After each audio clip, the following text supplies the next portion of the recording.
Good morning केमन आछो तोमरा। आमरा सबाई अनेक भालो आछि। घरेर मेये पियु आरो एकटी भ्लगे तोमादेर सबाइके स्वागत जानाई।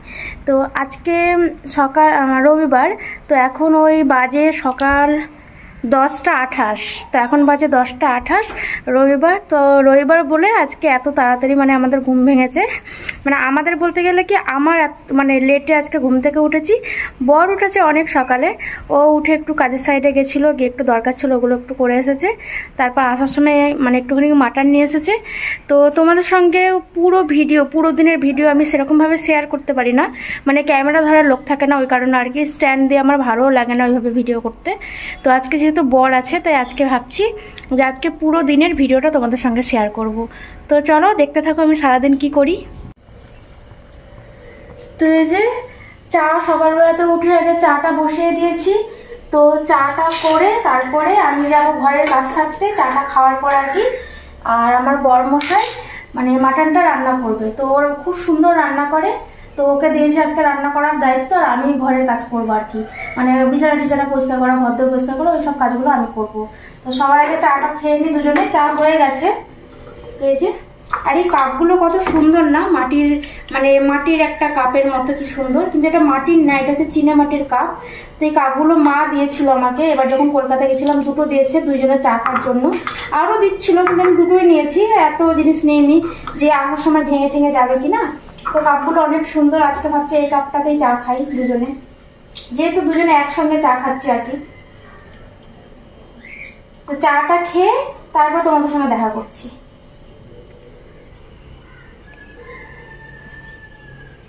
তো চা খাওয়া কমপ্লিট। এরপরে তোমাদের দেখিয়ে নিই মাটনের জন্য কি কি রেডি করেছি আমি। এরপর যাব ঘরের কাজ সারতে আমি, আর বরকে দেবো রান্না করতে। তো আজকে একটা স্পেশাল মেনু হবে আমাদের, মানে এই মেটে আলু দিয়ে আজকে মাটন রান্না হবে। তো মেটে আলুটা দেখো, মানে এটা বাজার থেকে কিনে নিয়ে আসা হয়েছে। মেটে আলু দিয়ে মাটন এর আগে কখনো খাইনি, আজকেই প্রথম খাবো। তো দেখি কেমন হয় খেতে। এই যে এই একটা মেটে আলু, আর এখানে এই যে মশলাপাতি সবকিছু রেডি করে রেখেছি। এখানে এই যে ছোট ছোট পেঁয়াজ আছে, এগুলো ছাঁচি পেঁয়াজ বলে এখানে। তো এই ছাঁচি পেঁয়াজ, রসুন, আদা, লেবু, টমেটো, কাঁচা লঙ্কা সব রেডি করা আছে। এখানে ধনেপাতা কুচোনো আছে। তো এগুলো মাংস রান্নায় লাগবে। আর এখানে মাটনটা নুন আর লেবু দিয়ে মাখিয়ে রাখা হয়েছে যাতে মাংসটা একটু নরম হয়।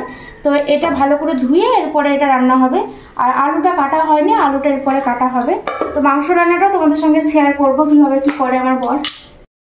প্রথমে আগে একটুখানি শুকনো খোলায় কিছু মশলা ভেজে নিচ্ছে, এটা গোটা গরম মশলা আর গোটা জিরে। তো এটা ভেজে নেওয়ার পরে কড়াইতে একটু তেলের মধ্যে নুন আর হলুদ দিয়ে 2 রকমের আলু দিয়ে দিয়েছে। তো মাটির আলুর সাথে সাথে এমনি আলুও দেওয়া হয়েছে। তো দুটো আলুই আজকে মাংসের মধ্যে দেওয়া হবে আমাদের। তো এই যে দুটো আলু খুব সুন্দর করে লাল লাল করে আমার বর ভেজে নিয়েছে। এরপর ওটাকে তুলে কড়াইতে ফোড়ন দিয়ে দিচ্ছে তেজপাতা, শুকনো লঙ্কা আর সাথে গোটা পেঁয়াজ। ওই ছাঁচি পেঁয়াজগুলো গোটাও দিয়েছে প্লাস কুচোনো দিয়েছে, আর দিয়েছে কিছুটা কাঁচা লঙ্কা। তো মশলাগুলো একটু সুন্দর করে লবণ দিয়ে ভেজে নিয়ে এর মধ্যে কুচি করে রাখা টমেটো দিয়ে দিয়েছে। তো টমেটো দিয়ে ভেজে এরপরে গুঁড়ো মশলা দিয়ে দিয়েছে, হলুদ গুঁড়ো, লঙ্কার গুঁড়ো, জিরে গুঁড়ো। তো এই মশলাগুলো দিলে সুন্দর করে কষিয়ে তারপরে পেস্ট করে রাখা আদা, রসুন, পেঁয়াজ, টমেটো যে মশলাটা ওটাও দিয়ে দিয়েছে।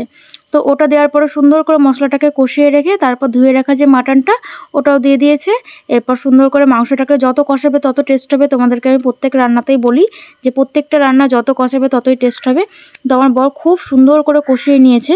আর এইদিকে আমি বরের সাথে একটু গল্প করতে করতে ঘরের কাজগুলো সেরে নিচ্ছিলাম। আর ওইদিকে মাংসটা কষানো হচ্ছে গ্যাসের মধ্যে, গ্যাসটা কমিয়ে রেখে ওইদিকে কষানো হচ্ছে। আর আমি এদিকে ঘরদোর ঝাড়ঝুড় দিয়ে মানে পরিষ্কার করে নিচ্ছিলাম। তো এই যে মাংসটা খুব সুন্দর করে কষানো হয়ে গেছে। এর মধ্যে এবার অনেকটা পরিমাণে জল দিয়ে দেবে। তো জল তো লাগবে মাংস সেদ্ধ হতে। তো জলের সাথে সাথে 2 রকমের যে আলুটা ভাজা ছিল ওটাও দিয়ে দিল। তো এটা দেওয়ার পরে খুব সুন্দর করে মাংসটাকে ঢাকা দিয়ে এবার সেদ্ধর জন্য রেখে দিতে হবে। এই যে এদিকে মাংসটা ফুটছে, আর এর ওপরে এবার গোটা গরম মশলা গুঁড়ো গরম মশলা আর ধনেপাতা দেওয়া হয়েছে, ওটা দেখানো হয়নি। আর এদিকে আমি স্নান করে চলে এসেছি পুজো করতে। তো ভাবলাম অনেক দিন তোমাদের সঙ্গে আমার পুজো করাটা শেয়ার করা হয় না। তো আজকে যেহেতু বর বাড়িতে আছে তাই ভাবলাম একটু শেয়ার করি।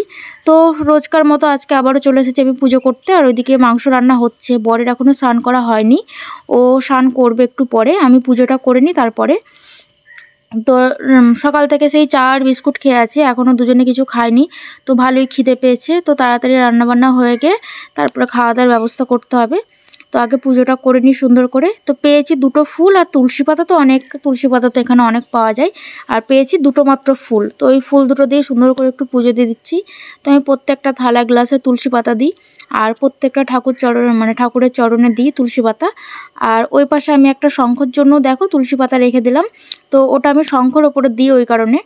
আর সুন্দর করে আমার ঠাকুরকে খাবার দেওয়া হয়ে গেছে। এরপর একটুখানি ধূপকাঠি দিয়ে একটু ঘন্টা বাজিয়ে উলুধুনি দিয়ে সুন্দর করে আরতি করে নিচ্ছি ঠাকুরের।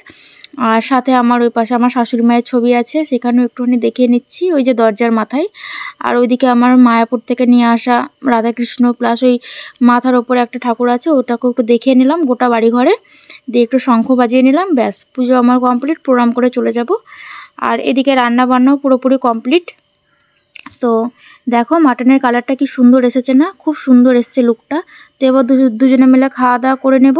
এই ছিল ভিডিওটা কেমন লাগলো জানাবে, ভালো লাগলে লাইক কমেন্ট শেয়ার করবে। টাটা।